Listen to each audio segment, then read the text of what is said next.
UKLO 1 year masters. No IELTS required up to 5 years visa. High visa success rate. ఓం నమః శివాయ. ఓం నమో నారాయణాయ. నరదృష్టి కర్మ నివారణ సంచిత కర్మ ప్రారబ్ధ కర్మ ఆగమిక కర్మ నివారణ సకల దోష దగ్ధ తులాభార కాళభైరవాయ నమో నమః.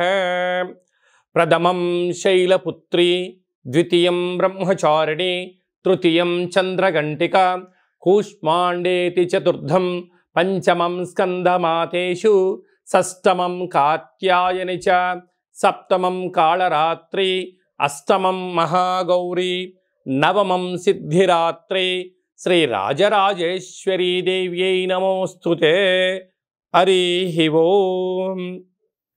మా ఛానల్కి స్వాగతం. చూస్తున్న వీక్షకులకు, ప్రేక్షకులకు, ప్రియ కాళభైరవ భగవద్బంధులకి స్వాగతం పలుకుతూ, మమ్మల్ని ఎంతగానో ఆదరిస్తూ ఉండబడినటువంటి ప్రియ సోదరా సోదరీమణులకు స్వాగతం పలుకుతూ, అందరికీ ముందస్తుగా విజయదశమి పండగ శుభాకాంక్షలు.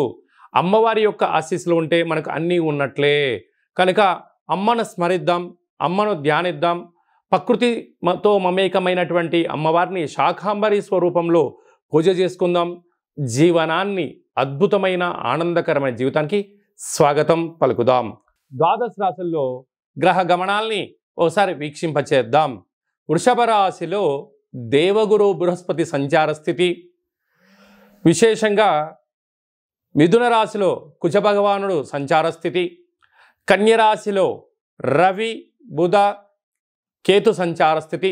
3 గ్రహాలు కలిపి బుధాదిత్య రాజయోగం చేత కన్యరాశిలో సంచార స్థితి, తులారాశిలో శుక్ర భగవానుడు స్వక్షేత్ర సంచార స్థితి, కుంభరాశిలో శని భగవానుడు స్వక్షేత్ర తిరోగమన సంచార స్థితి, మీనరాశిలో రాహు సంచార స్థితితో ద్వాదశ రాశుల్లో గ్రహ గమనాలు ఈ విధంగా ఉన్నాయి.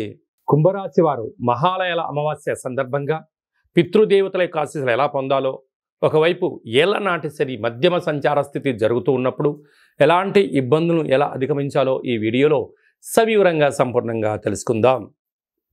కుంభరాశిలో ఏ నక్షత్రాలు వస్తానగా ధనిష్ఠా నక్షత్రంలోని 3వ పాదం, 4వ పాదం, అలాగనే శతభిష నక్షత్రంలోని 4 పాదాలు, పూర్వాభాద్ర నక్షత్రంలోని 1, 2, 3 పాదములు కలిపితే కుంభరాశి అవడం జరుగుతుంది. చాలామందికి పుట్టినటువంటి కాల సమయంలో డేటా బర్త్లు లేనటువంటి వారందరికీ కూడా పేరు యొక్క మొదటి అక్షరాన్ని అనుసరిస్తూ ఆ రాశిని తెలుసుకునే ప్రయత్నం చేద్దాం. ఏ అక్షరాలుగా గు, ఏ, గో, సా, సి, సు, సే, సో, ద అక్షరాల వారందరూ కూడా కుంభరాశి జాతకులే. కుంభరాశి వారికి మధ్యమ ఏలనాటి శని సంచార స్థితి ఉండడం వలన కర్మప్రదాత, న్యాయ నిర్ణేత, గతించినటువంటి వారి యొక్క ఆశీస్సులు ఎవరైతే పొందుతారో వారందరికీ శని భగవానుడి యొక్క శ్రీరామ రక్ష అని చెప్పి గమనించగలగాలి.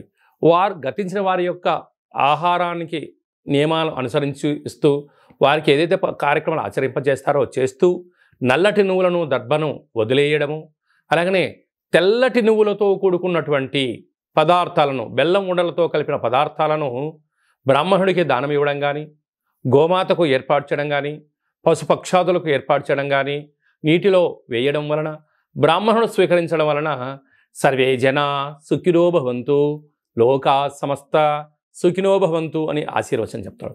అదే గోమాతకు ఆహారాన్ని ఏర్పాటు చేయడం వలన ముక్కోటి దేవతలే నైవేద్యాన్ని స్వీకరించే పరిస్థితి ఉంటుంది. నదిలో నీటిలో వేయడం వలన విశేషమైనటువంటి చేపలు, అనేక జంతు జీవరాశులు స్వీకరించడం జరుగుతుంది. కుక్కకు పెట్టడం వలన కాళభైరుడు స్వరూపంలో ఆత్మరూపంలో స్వీకరించడం జరుగుతుంటుంది. అలాగే కాకిరాజవారికి పెట్టడం వలన సకలం ఐశ్వర్యం కాకిరాజవారి సొంతం కనుక ఇది ఏర్పాటు చేసుకోగలిగినట్లయితే ఒకవైపు ఉండబడిన ఏళ్లనాటి శని మధ్యమ సంచార స్థితిలో ఉండడం వలన రుణ, రోగ, అంతర్గతమైన శత్రుదోషాలు తొలగిపోయి ఐశ్వర్యం, ఆనందం కుంభరాశి వారి సొంతం అని చెప్పి గమనించాలి.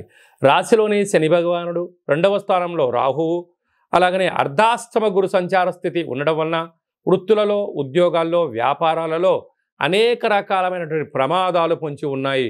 ఉద్యోగ మార్పు, స్థల మార్పు పొంచి ఉన్నాయి. కనుక దయచేసి పై అధికారులతో, సహ ఉద్యోగస్తులతో, పక్కవారితో వివాదాలకు ఇది సరైన సమయం కాదు అని చెప్పి గమనించగలగాలి. పంచమ స్థానంలో కుజుడు సంచారం చేయడం వలన నూతనమైన వివాహ ప్రయత్నాలు కలిసి రావడం, వివాహమైన దంపతులకు పుత్రిక సంతాన యోగం, పిల్లల యొక్క చదువులు, పిల్లల యొక్క అభివృద్ధిలో విజయం సాధించడానికి తల్లిదండ్రులు పడే తపన అంతా ఇంత కాదు అని చెప్పి గమనించాలి. పిల్లలు కూడా అర్థం చేసుకోగలిగితే వారికి ఉన్నత విద్య వారి సొంతం అవుతుందని చెప్పి గమనించాలి. అదే కాకుండా అష్టమంలో 3 గ్రహాల సంచార స్థితి, బుధాదిత్య రాజయోగం, కేతుడు అక్కడే ఉన్నాడు కనుక మీ జన్మ నక్షత్రం రోజున అష్టమి, పూర్ణిమ, అమావాస్య తిథులు ఎందున దూర వాయు జల ప్రయాణాలు పెట్టుకోవద్దు. వీలైనంత వరకు మౌనం, ధ్యానం, ఏకాగ్రత వలన అనేక రకాలమైనటువంటి ఈతి బాధలను, శత్రు బాధలను తొలగించుకునే పరిస్థితి ఉంటుందని చెప్పి గమనించగలగాలి. అలాగనే గృహ భవన నిర్మాణ కార్యక్రమం చేసేవారు, సాఫ్ట్వేర్ ఉద్యోగస్తులు, హార్డ్వేర్ ఉద్యోగస్తులు, సినిమా రంగాల్లో ఉండబడిన వారు, హాస్య రంగంలో ఉండబడిన వారు, వ్యవసాయ సోదరీమణులకు అందరికీ కూడా ఓపిక, సహనం, పట్టుదల ద్వారా అద్భుతమైన జీవితం కుంభరాశి వారి సొంతం అని చెప్పి గమనించాలి. అక్టోబర్ మాసంలో ముఖ్యమైనటువంటి పండుగల గురించి క్లుప్తంగా, సవివరంగా, సంపూర్ణంగా తెలుసుకుందాం. 2వ తారీఖు 10వ నెల 2024 భాద్రపద మాస కృష్ణపక్ష అమావాస్య బుధవారము. సాక్షాత్తుగా హరిహరసుతుడైనటువంటి అయ్యప్ప స్వామి వారి యొక్క జన్మ నక్షత్రము, విఘ్నేశ్వర స్వామి యొక్క జన్మ నక్షత్రము కారణం చేత అదే కాకుండా మహాలయాల అమావాస్య అంటారు.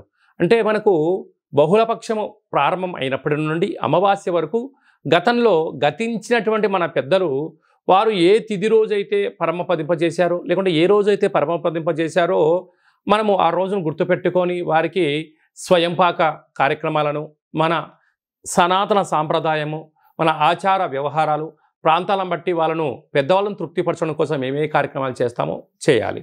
అలా పరిసర ప్రభావం చేత కుదరలేనటువంటి వారందరికీ ఈ యొక్క అమావాస్య తిథి యందున తప్పకుండా ఆ గతించిన వారిని స్మరించుకొని వారి ఆత్మ తృప్తి కోసమే ఏదైతే కార్యక్రమాలు చేస్తామో మనకు వారి యొక్క ఆశీస్సులు ఉంటాయి. అలాగనే బ్రాహ్మణుడికి కానీ స్వయంపాకం దానం ఇవ్వడము, గోమాతకు పచ్చడి గడ్డిని, తౌడు లాంటివి ఏర్పాటు చేయడము, పక్షులకు అనగా కాకులకు ప్రత్యేకంగా అన్నం వండి వాళ్ళ పేరు మీద ఏర్పాటు చేయడము, బీదలకు ఆహారాన్ని ఏర్పాటు చేయడము, శునకపు మహారాజులకు అనగా కుక్కలకు దానం చేయడం వలన గతించిన వారు ఆ రూపంలో వచ్చి వారు స్వీకరించి మనల్ని ఆశీర్వదించి వెళ్తారు అనేటువంటిది సనాతన ధర్మం చెప్తుంది. కనుక మనం అందరము కూడా గతించిన వారిని స్మరిద్దాం, వారి యొక్క ఆశీస్సులు పొందుదాం. అలా కుదరలేదు అనుకుంటున్న వారందరూ ఈ కింది నెంబర్ సంప్రదించినట్లయితే మీ యొక్క పెద్దవారి యొక్క గోత్రనామాలను పంపించినట్లయితే మన యొక్క కాళభైరవ స్వామి యొక్క దేవాలయంలో ఏర్పాటు చేయడం జరుగుతుంది. కనుక ఈ కార్యక్రమం అంతా కూడా మీకు వాట్సాప్ కాల్, వీడియో కాల్ ద్వారా చూపించడం జరుగుతుందని చెప్పి గమనించగలగాలి.